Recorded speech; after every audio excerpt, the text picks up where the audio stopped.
காத்து மெல்ல தொட்டாலுமே கருத்தேதா போகும்னு போத்தி வச்ச ரோசா பூவ போடுவேன வெயிலில. காத்து மெல்ல தொட்டாலுமே கருத்தேதா போகும்னு போத்தி வச்ச ரோசா பூவ போடுவேன வெயிலில.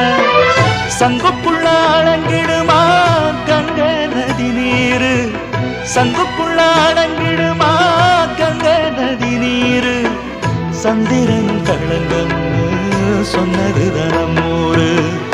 ஆரெங்கும் தானுரங்க ஆறு கடல் மீனுரங்க, சீரங்கம் தானுரங்க திருவான காவுரங்க. நானுரங்க வழி இல்லையே மானே, இறைவன் நாடகத்தில் ஊமையடி நானே.